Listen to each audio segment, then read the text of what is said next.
We keep hearing the phrase, the Internet of Things. But what exactly does that mean? Unlike the Internet of Things is not simply a collection of cat videos on YouTube, Facebook posts, and goodies bought on Amazon.com. The Internet of Things, known as IoT, or perhaps Internet 2.0, goes far beyond the current Internet in that it promises to profoundly change the way that we live in and experience the world, as well as how we do business. The Internet of Things may be better phrased things on the Internet. Smart things, that is.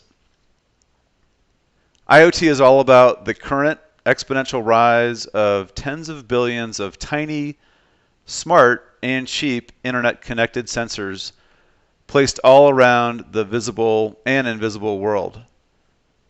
Sensors that can be messaged, as well as send messages back to us and each other.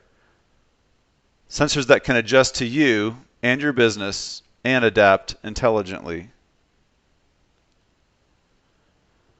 Three things: sensors, global networks, and the cloud are all empowering IoT growth because of its economic and social benefits. Sensor capabilities continue to grow while cloud, network, and sensor prices continue to plummet.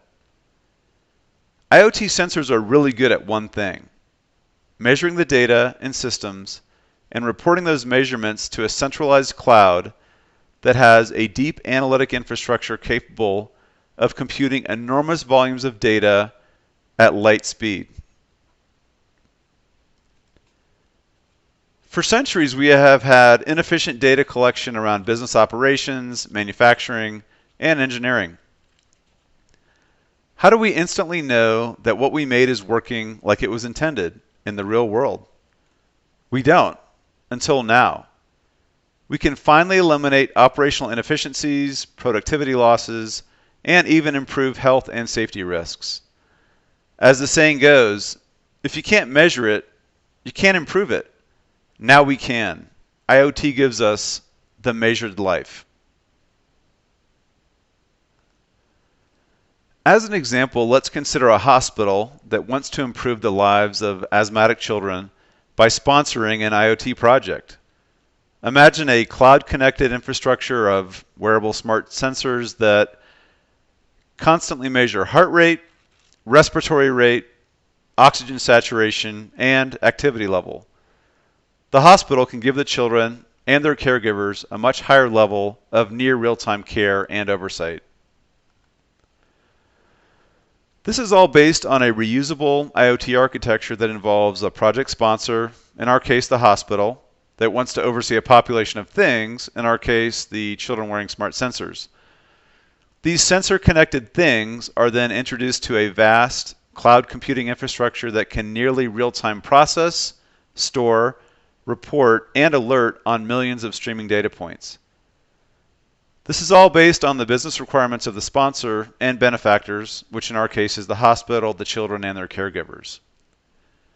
This end-to-end repeatable architecture leads to improved services and outcomes in almost every industry, which in our case, it leads to quality of life for the asthmatic children, peace of mind for the caregivers, and profit for the hospital. One important aspect of this IoT architecture is the use of powerful machine learning algorithms.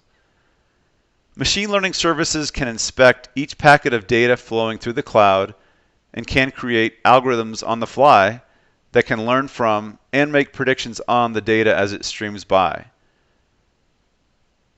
An example from the previous asthmatic scenario would be for machine learning algorithms to learn and notify caregivers in real time of respiratory events that are classified as normal, predicted, anomalous, or even dangerous. Every industry benefits from the vital streaming capacities of IoT. Industries are becoming dramatically optimized, enabling key scenarios like predictive maintenance, remote monitoring, asset management, and population health. Economic and social incentives will continue to accelerate the growth of IoT, allowing for new scenarios and services in both the private and public sector, all enabled by smart sensors, the cloud, and cheap global networks.